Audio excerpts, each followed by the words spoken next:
we go. Right, we're on. Come on then, Matt. Explain to me what's going on. Come on. This is every year at this time of year we try and do something to relieve deep compaction and help water move through the winter months. Right. Historically, the last 3 or 4 years, been a machine called a groundbreaker, Right. which is lateral slits that move it sideways, but to prevent the fat of pan forming, a real hard layer that stops draining. This is called an Air2D2. Air2D2. Injects pressurised air through a hole and blasts it down, obviously, into the ground, and it creates lots of cracked fissures as it moves sideways and back up, and creates lots of And I get those hand movements in there. different like you say, you imagine a blast of air that's that far that's blown sideways, you'll see the air come up and it's creating loads of cracks and fissures in the soil, the subsurface below, which will have a massive impact on drainage, and obviously it's vital at this time of year. So it improves the drainage and allows the grass roots to also to get deeper, is that right? Yeah, rooting at this time of year is what it is. We're moving into the winter. It's about trying to get our greens in the best possible shape to withstand what the harshness of the winter throws. So I mean, it has drainage in the summer isn't such an issue because it doesn't need it, but now it's like these works could make these greens probably in play all year round as opposed to not doing it, and you may end up wetter and boggy. So it comes along with like the sanding. I'm sure that people have seen. There's a load of sand out there as well, right? Yeah. We'll do a video in a moment. We'll go and see the benefits of sand. Coming up in a moment. Yeah. The thing with sand, top dressing is obviously, anyone that's been a member of this club will see the level of sand that we put down on our greens and the firmness that it's actually improved in terms of surface drainage.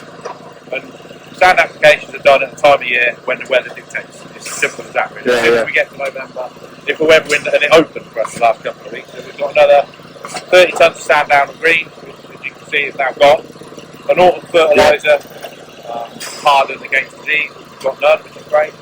And also take the opportunity to heavily sand the approaches, seas, and some fairways and waterways. So that's all done now. Everyone's happy. Like we'll be hand cutting next week, and the greens will be good, and there'll be no more of that till the spring. So. But what it's done is it's enabled us the platform and the foundations to go through the winter now. If we didn't do that, we'd be thinner, we'd be wetter.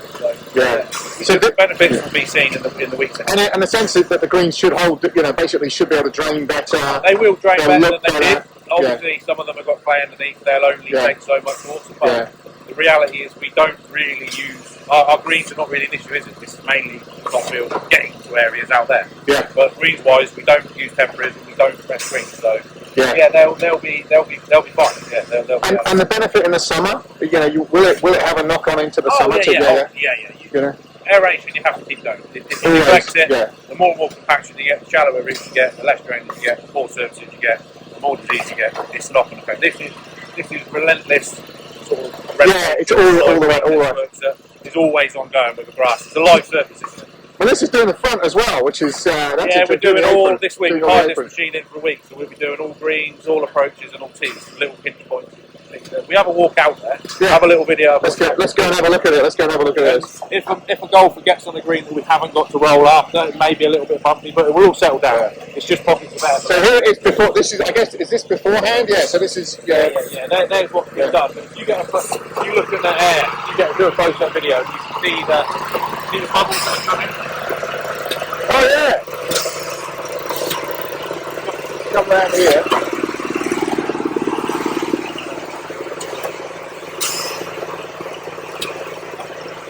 Going on under the stair.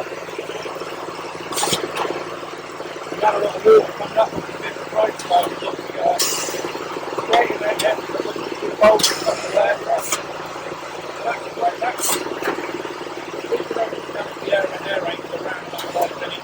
So that's the air rate. This is ridiculous. This is trying to get water moving. How much is it for us to go? You could be down up to a metre down there. Wow.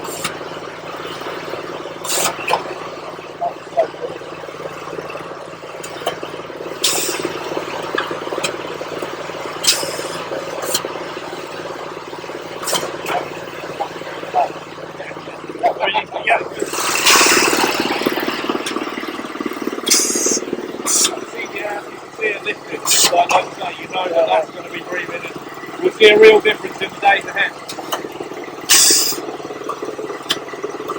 Feel the air coming out the other hole.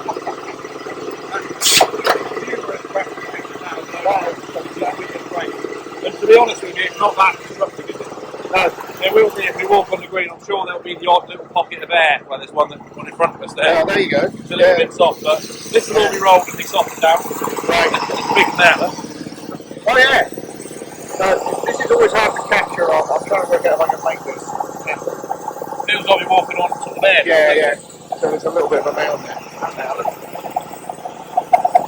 I like to say it will all set up, and it's no harm. It's deep down. Roll it all. Oh yeah, it will all roll out. What we'll do is we'll follow that. We'll follow that with a pencil tine aeration next week. A real microphone to get real air and real move. That will then move it through the surface into these cracks and fishes. So we'll be in great shape. And like I say, that's probably it then in terms of aeration. And so and the next time we do aeration will be... Well, if we can get a window, the problem is with aeration, pencil tining on the green, the holes fill with water and you actually become wetter. So it's actually quite good to keep the surface sort of sealed. Tiny little holes to get through to these holes that are being created deeper down. So if the weather window opened and it was dry for 2 or 3 weeks, we take the opportunity. Fantastic. If it stays wet, we won't, because we'll actually be doing more harm than good. So that is brilliant. It's all about timing and a bit of luck with the weather. I know. Well, we've had some dry weather recently, right? Yeah, it's good. The next week looks okay. So yeah, just need some cold. The biggest issue is disease. It's disease pressures. Right. I mean, well, if we look on a fairway, you can see it's rife everywhere. Yeah. Fusarium, it's a fungus that lives in spores on the surface that sporulate in damp, humid, wet conditions. So obviously the treatment that we do and the cultural works we do on greens, removing dew, using correct fertilisers at the correct time of year, fungicides, biological fungicides, is why we're clean as a whistle. But at the same time, we said for our teas and our fairways, because obviously... So can we just cold kill it? Cold, yeah. Cold it won't. I mean, you can see sort of signs of disease activity all around here. That's sort of fusarium in So that there. Yeah, that's starting to go everywhere. You can see it in the rough. You can see it in all. It's breeding in damp, humid conditions. As soon as it gets cold, but the biggest problem you got with that, if we get that on the green, and as we said in the previous video, the scar of that, or a pitch mark, it can invade. Yes. A poorly repaired pitch mark, believe it or not. It moves through the green and there won't be any recovery. 2 or 3 weeks' time we've got a grass growth really. Once we get to November, late November, that's it. It's why we have to prevent it. So hopefully, touch wood, fingers crossed, we remain clean on the main surfaces. Fantastic.